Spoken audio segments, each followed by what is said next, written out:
उत्तर प्रदेश के जनपद बहराइच के तहसील नानपारा क्षेत्र में भारत सरकार द्वारा चाइनीज मोबाइल ऐप पर प्रतिबंध लगाने को लोगों ने सही बताते हुए कड़े कदम उठाने की मांग की है। इस संबंध में अखंड भारत न्यूज के चाइनीज आइटम्स बेचने वाले दुकानदारों से उनका पक्ष जानने का प्रयास किया तो सभी ने सरकार के निर्णय का समर्थन करते हुए कहा कि हम चाइनीज सामान नहीं बेचेंगे। इलेक्ट्रिक स्टार्स के प्रोप्राइटर मंगल प्रसाद गुप्ता ने सरकार के कदम को सही बताते हुए कहा कि हम लोग चाइनीज सामानों को नहीं बेचेंगे। मोबाइल शॉप के प्रोप्राइटर अंसार अहमद ने कहा कि सरकार का निर्णय स्वागत योग्य है, हम लोग चाइनीज माल नहीं बेचेंगे। इलेक्ट्रिक की दुकान करने वाले सादिक अहमद ने कहा कि हम लोग चाइना के आइटम्स न बेचकर भारतीय सामान बेचेंगे। जायसवाल फैशन मार्ट के स्वामी संजय जायसवाल ने कहा कि हम सरकार के निर्णय की सराहना करते हैं और हम लोग कोई चाइना के उत्पाद आगे से नहीं मंगाएंगे। व्यापारियों से कहेंगी कि चाइना की वस्तुएं ना बेचे। व्यापारी नेता नारायण शाह ने कहा कि चाइना से निपटने के लिए हमारे देश को हर वो काम करना चाहिए जिससे चाइना की अर्थव्यवस्था पर प्रभाव पड़े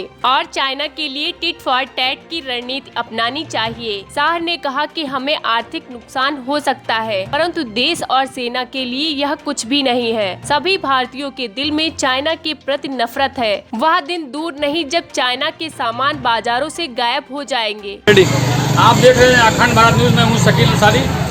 मैं आपको बताना चाहता हूँ कि हमारी भारत सरकार ने चाइना अटैक के बाद देश में चाइना मोबाइल में चलने वाले 59 ऐप को रोक दिया गया है।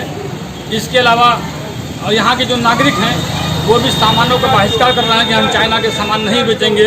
हम एक दुकान पे खड़े हुए हैं, इलेक्ट्रॉनिक की दुकान है शिवम इलेक्ट्रॉनिक। मैं उनके प्रोप्राइटर मंगल प्रसाद गुप्ता जी से बात करना चाहता हूँ कि उनकी राय क्या है। मैं मंगल प्रसाद गुप्ता जी से चाहता हूं कि वो ये बताएं कि उनकी इलेक्ट्रॉनिक की दुकान है, अधिकांश सामान चाइनीज़ है, तो हमारे भारत सरकार ने जो फैसला किया है कि हम ऐप रोक देते हैं। इसके बाद और तमाम से नागरिक ऐसे हैं, तमाम दुकानदार हैं जो सामानों का बहिष्कार भी कर रहे हैं चाइनीज़ सामानों का। तो गुप्ता जी बताएं, मंगल प्रसाद गुप्ता जी, कि उनकी राय क्या है। नहीं सर, हम लोग भी इस चाइनीज़ सामानों का विरोध करेंगे और हम अपने भारत सरकार का सहयोग कर रहे हैं इस सब चीज़ों में और आगे से हम लोग चाइनीज़ सामानों का बहिष्कार करेंगे। नहीं मंगाएंगे सामान? हाँ, नहीं मंगाएंगे। ऐप को रोका गया है, 59 ऐप भारत सरकार ने रोके हैं, उसमें उसके बारे में आपकी क्या राय है? जी, वो बहुत ज़रूरी था। हम लोगों को चाइनीज़ ऐप को बंद करना चाहिए और समर्थन करते हैं। ओके। मैं इस समय अंसार बेग की दुकान पर खड़ा हूँ। यहाँ पर मोबाइल शॉप है, ये होलसेल भी करते हैं, फुटकर भी करते हैं। मैं जानना चाहता हूँ कि भारत सरकार ने जो फैसला किया है कि हम 59 ऐप को रोक दिए हैं, 59 उसका बहिष्कार हो गया है, तो अब सामान जो बचे हैं चाइनीज़, उन सामानों को ये जो बेच रहे हैं, तो इनकी राय क्या है। अंसार अहमद मेरे बीच हैं, ये दुकानदार हैं, मैं इनसे जानना चाहता हूँ, आप बताइए। सर, इसका समर्थन करता हूँ। जो हम भी चाह रहे हैं कि ये कंपनी बंद हो जाए, चाइना से जो माल आ रहा है। आप चाहते हैं कि चाइना का सामान मतलब भारत ना ले? तो जो आपकी दुकान में सामान है वो बेचेंगे क्या? नहीं, वो नहीं बेचेंगे। आप लाएंगे नहीं? नहीं, वो बंद कर दिया हमने। पूरी तरह समर्थन करते हैं। Thank you. दुकान के इलेक्ट्रॉनिक दुकान के जो है प्रोप्राइटर सादिक अहमद से मैं जानना चाहता हूँ कि भारत सरकार ने 59 ऐप रोके हैं चाइना के मोबाइल ऐप, उसके बारे में क्या कहेंगे और चाइनीज़ के सामानों की बिक्री के संबंध में क्या कहेंगे, क्योंकि इनकी इलेक्ट्रॉनिक की दुकान है। बताइए। सरकार ने जो भी कदम उठाया है बहुत ही अच्छा कदम उठाया है और अब हम लोग इंडियन सामान बेचेंगे और जो ऐप पे जो पाबंदियाँ लगी है ये बहुत ही अच्छा काम है।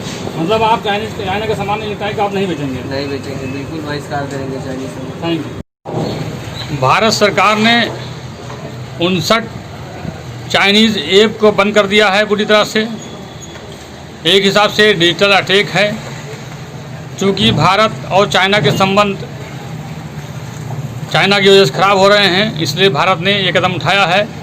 इस पर मैं जानना चाहता हूँ कि हमारे समाज सेवी व्यापारी नेता नारायण शाह जी क्या कह रहे हैं, आप ज़रा बताएं।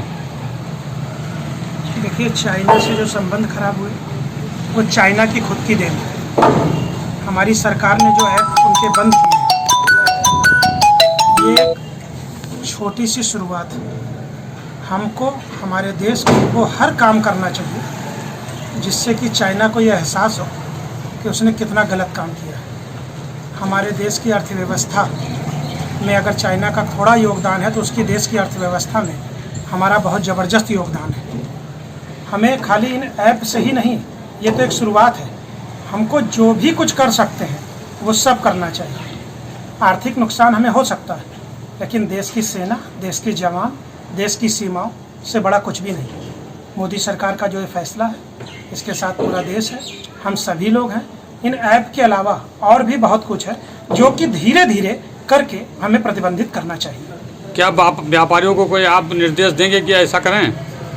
देखिए, व्यापारियों की अपनी एक मजबूरी है, इस पर सरकार अपने स्तर से जब प्रतिबंध लगाएगी, वो सामान बाहर से आने बंद होंगे तो स्वतः हो जाएंगे। हम अगर व्यापारी को ये कह दें कि आप इस सामान को मत बेचिए, तो व्यापारी तो बेचना ही नहीं चाहता।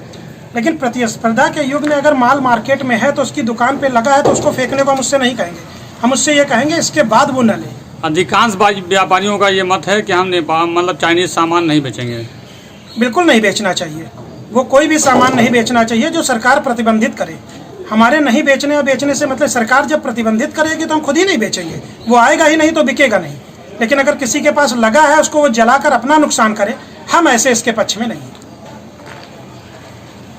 किस तरीके की कार्रवाई चाहते हैं आप चाइना के पक्ष में? टिक फॉर टैग, वो माला पहनाए हम माला पहना दें, वो हमें आँख दिखाए हम उसकी आँखें निकाल लें।